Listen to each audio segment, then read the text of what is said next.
optimiste du logement, on a une vision optimiste de ces quartiers, parce que le quartier Balzac il se transforme, le quartier Balzac il appartient à Vitry, et je pense que quand on est là, on voit que, à mon avis, le centre il est là.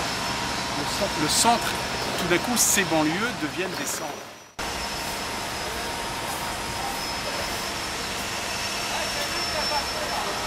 Voilà, on peut jardiner, on peut faire pousser des légumes, on peut planter des fleurs. On peut... Même sur le toit d'un immeuble. Évidemment, même sur le toit d'un immeuble, même en regardant la 86, même en regardant un immeuble de logement beaucoup plus haut. Mais on peut surtout dire, à travers un projet comme celui-là, que si on le veut, il y a la place.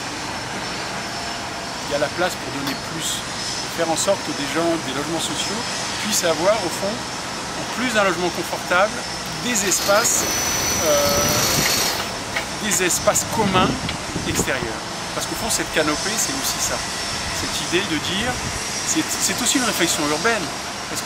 Parce qu'à l'agence, on réfléchit sur le logement beaucoup, sur le logement social encore plus, mais c'est aussi une réponse qui va pour essayer de freiner l'étalement urbain.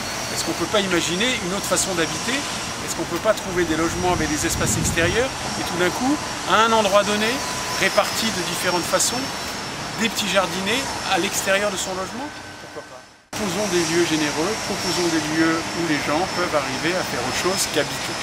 Parce que le jardin, c'est quand même, pour moi, cet immeuble, c'est... Je rentre chez moi, je suis chez moi, mais quand je sors de chez moi, je peux aller à l'atelier du bas, je peux monter dans la serre du haut, je peux emmener mon môme peut aller jouer ou jouer à la marelle dans la serre avec ses copines, je sais pas, il peut se passer des choses. Moi j'ai envie de donner cette possibilité-là d'inventer. Pourquoi pas, il y aura peut-être une association qui va se dessiner, il y aura peut-être, parce qu'il y a quand même de la surface, on n'est pas dans un champ, mais on est quand même dans un petit lopin de terre, et on sait que ça pousse.